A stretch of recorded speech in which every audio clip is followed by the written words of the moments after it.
You may have heard that I was successful in business. Yep, that rumor's true. But you might not have heard that I became successful by helping start a business that grew from 10 people to hundreds of people. You might not have heard that our business helped start other businesses. And after 25 years, I know how to lead us out of this stagnant Obama economy and into a job-creating recovery. Really? Mitt, I heard you were pretty good with other people's money. Is that true? I just heard that. Mitt Romney's only claim to the presidency is he's got all this business experience. But his success in business didn't help his judgment on the automobile loan, which saved hundreds of thousands of jobs. This is, and I want you to see this, this is the op-ed that Mitt Romney wrote back in 2008. Here's the headline: Let Detroit Go Bankrupt. Mitt Romney, published November 18th, 2008. Mitt Romney, with all this business experience and he should be president, he could not have been more wrong. The good news for the automobile industry, it just keeps on rolling in. Chrysler announced today that it has had its best quarterly profit in 13 years after being left for dead in 2009. The company raked in a first quarter net profit of $473 million, up 300% over last year. Hold it right there. I wonder if Mitt Romney thinks 300% is enough profit or enough increase, or would that be headed in the right direction? Their net revenue was $16.4 billion. That's a 25% increase. And the net debt, ooh, they love to say that it was a bailout. It wasn't. It was a loan. And a loan was a debt to the industry. And where's that at right now? It's down to $1.3 billion. That's right, $1.3 billion, down from $3.4 billion less than a year ago. The automobile loan worked. If Mitt Romney is really a business guy, if he had any vision whatsoever, he ought to be able to understand these numbers because they're damn good. But instead, this was his plan.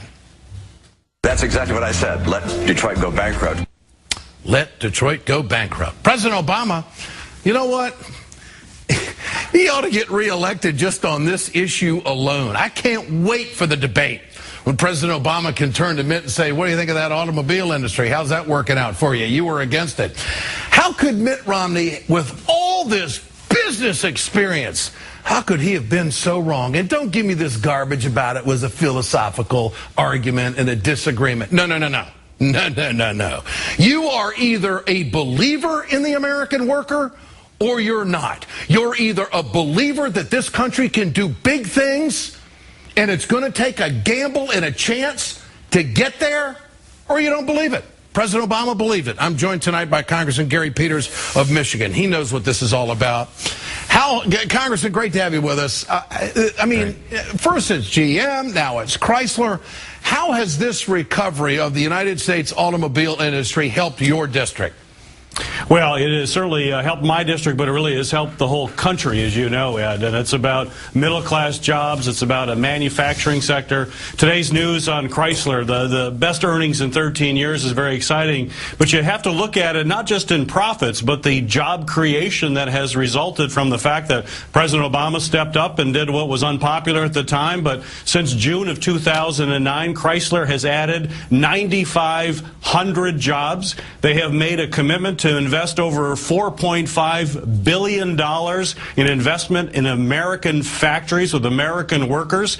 And when you look at 9,500 new jobs since June of 2009, we all have to remember that those auto jobs actually have a pretty big multiplier effect. In fact, for every auto job, there's probably 5 to 6 other jobs that are created. So you're talking tens of thousands of jobs, not to mention that Chrysler has 60,000 jobs that were saved as a result of this. This has been a great success. This is a great success for American workers. Well, let's reverse this a little bit. Let's do a hypothetical. What if it were the Democrats who were against helping out the automobile industry, and the Republicans were the ones that helped out the automobile industry, and the Republicans were the ones who voted to make sure that this industry was going to have a chance to live another day when they were on the verge of death in 2009? And with these numbers today, what would we be hearing? Let's imagine, what would we be hearing from the other side?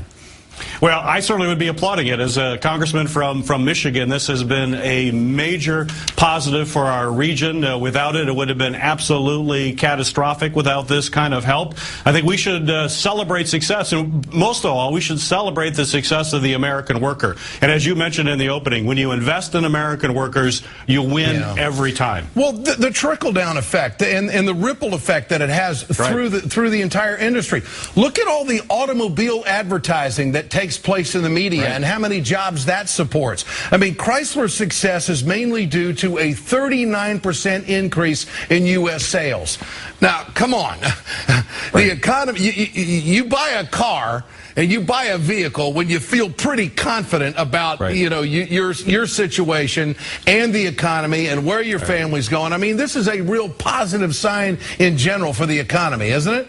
It is a positive sign. People are getting back in the showrooms and buying. But what's really exciting is that Chrysler, of course, a big part of their business is right here in the United States, and they're increasing market share. So that means they're increasing market share from some of the foreign manufacturers that are here. This is an American company with American workers that is selling more cars to Americans. So it is nothing but a positive story. And knocking down the debt, I think, is a big story in all of this. They've only got $1.3 billion to pay back now with numbers like this. I mean, the United States Treasury is going to end up making money on this whole deal. Now, I want to ask you, this op-ed that Mitt Romney wrote back in 2008, how much of a problem is this going to be for him on the campaign trail when he goes into these states? Well, I think it will be a problem. In fact, it was a problem in the Michigan primary. When he came in, the curious thing about it is that he actually doubled down on that. He was appealing to the far-right, ideological right wing in Michigan in order to try to win the Michigan Republican primary. But quite frankly, he was turning off independent voters who were scratching their heads saying, this is a big success, Mitt Romney. Don't you understand that? And he also attacked American labor, the UAW. Sure. The UAW made significant sacrifices. They were part of this success, and instead he attacked them. You should not be attacking folks who have really stepped up to the plate, made sacrifices, and as a result of that sacrifice, it's been a huge success. It just shows that Mitt Romney is out of touch. Out of touch. And I would like to see Mitt Romney go into one of those factories and look at those workers in the eye and say, congratulations, you got the job done.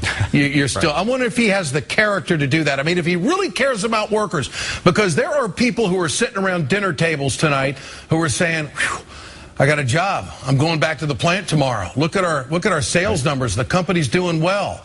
And then they're going to think, who was with them and who wasn't? I wonder if Mitt Romney has the character to go into those plants and say, great job. Congressman, great to have you with us tonight. I appreciate your time. Gary Peters from Michigan.